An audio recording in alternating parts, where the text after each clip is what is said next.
So let's see an example of how a production-grade tokenizer would handle some words. I have downloaded from the resources area the second notebook called the FAMOUS TOKENIZERS, a fancy name. Let me open it here. And this tokenizer we will work with two models. We will work with the BERT model and with the GPT-2 model. So let's see about those two tokenizers, how they handle some words. First of all, we're going to instantiate it using the from transformers import BERT tokenizer and BERT model. I'm going to get it from the pre-train using the BERT based on case. And we will use the word joyfully. Let's execute this. So to convert joyfully, which is in our vocabulary one single word, we can see that we have four numbers. And we will understand what are the first and the last number a little bit later. But these two numbers represent the word joyfully. What is going on behind the scenes? Well, these tokenizers provide a convenient function called convert IDs to tokens. So let's take each one of these numbers and convert them into tokens to see what is going on. So I'm moving here 101, 65, 69, etc. And I am printing each one of them. Let me run this. And as we can see, this tokenizer is inserting a special token called CLS. And we will learn about it a little bit later. Then the particle joy, then fully, and then SEP, another special token. So as you can see, this tokenizer has taken the word joyfully and has split it into subwords, and that is the technical name for this, a subword. So we have the subword joy and we have the subword fully. In the case of BERT, it will always prepend these two pound signs before every subword that is inside a word.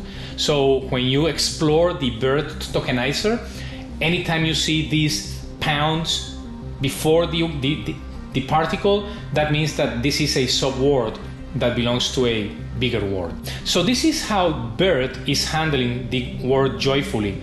And it is important to mention here that BERT is an encoder type of transformer, meaning it takes text and it encodes it into a vector.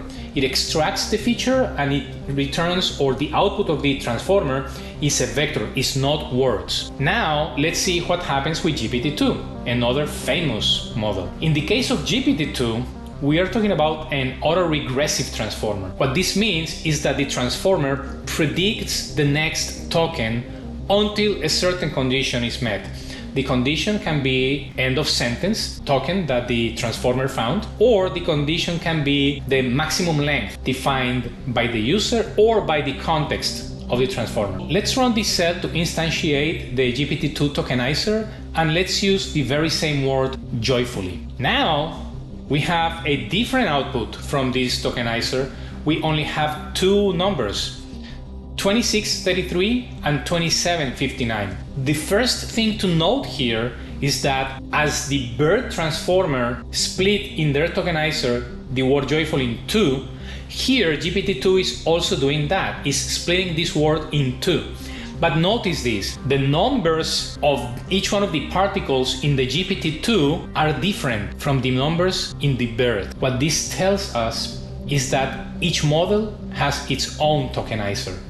So it's not like we can take the tokenizer from BERT and use it in another encoder, or we can use the tokenizer of GPT-2 and use it in another decoder transformer.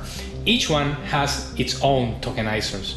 So it's very important to keep that in mind, okay? Now, in the BERT case, we saw that the tokenizer prepended and appended two special tokens. In this case, we're not seeing that.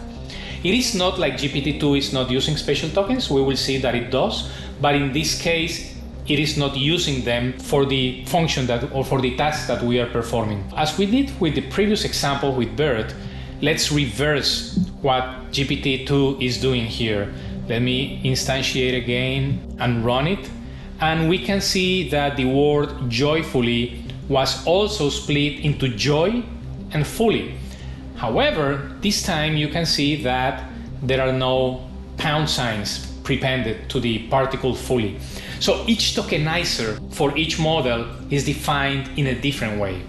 And when you build your own tokenizer, you will be able to define all these characteristics on your own way, and it will depend on your specific needs. So at this point, let's go back to our main notebook and see what's going on.